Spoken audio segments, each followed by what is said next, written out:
আসসালামু আলাইকুম। আজকে আমি আপনাদেরকে দেখাবো গাজর দিয়ে খুব সহজে কিভাবে একটা ডেজার্ট তৈরি করতে পারবেন খুব মজা করে। চলুন দেরি না করে মূল রেসিপিতে চলে যাই। তার জন্য প্রথমে আমি এখানে হাফ কেজি গাজর ছিলে নিয়েছি এবং ভালোভাবে ওয়াশ করে নিয়েছি।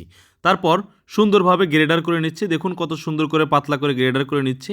তারপর এখানে আমি একটা কড়াই নিয়ে নিলাম। কড়াইয়ের ভিতরে দিয়ে দিচ্ছি 1.5 লিটার গরুর দুধ।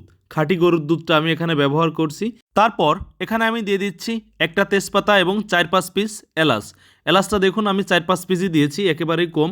তারপর এখানে দিয়ে দিচ্ছি গাজর যে গ্রেডার করে রেখেছিলাম হাফ কেজি, সেগুলো দুধের ভিতরে সুন্দরভাবে আমি এখানে অ্যাড করে নিচ্ছি। অ্যাড করা হয়ে গেলে আমি এটাকে অনেকক্ষণ ধরে লাড়াচাড়া করতে থাকবো।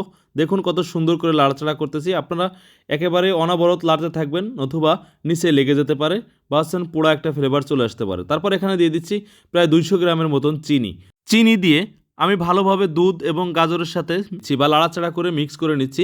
দেখুন আস্তে আস্তে সুন্দর একটা কালার চলে আসছে। আমি হাই হিটেই এটাকে শুকায় নিব। দুধটা যতক্ষণ না শুকায় যায় ততক্ষণ আমি লাড়াচাড়া করতে থাকবো অনবরত। লাড়াচাড়া ছেড়ে দিলে নিচে লেগে যেতে পারে, তাই তারপর এখানে দিয়ে দিচ্ছি অল্প কিছু নারকেল। নারকেলটা একেবারে অপশনাল, আপনারা চাইলে দিতে পারেন অথবা স্কিপও করতে পারেন। তারপর দেখুন আমি 15 থেকে 20 মিনিটের মতো লাড়াচাড়া করার পরে দিয়ে দিচ্ছি 3 টেবিল স্পুনের মতন ঘি। আমার গাজরের হালুয়াটা অলমোস্ট কমপ্লিট হয়ে গিয়েছে, শুকিয়ে এসেছে। দেখুন কত সুন্দর একটা টেক্সচার চলে এসেছে। এখন আমি একটা বাটির ভিতরে সার্ভ করে নিব। বাটির ভিতরে দিয়ে দিচ্ছি একেবারে হাফ টেবিল স্পুনের মতন ঘি দিয়ে সুন্দরভাবে বাটিতে আমি ব্রাশ করে নিচ্ছি, না লেগে যায়।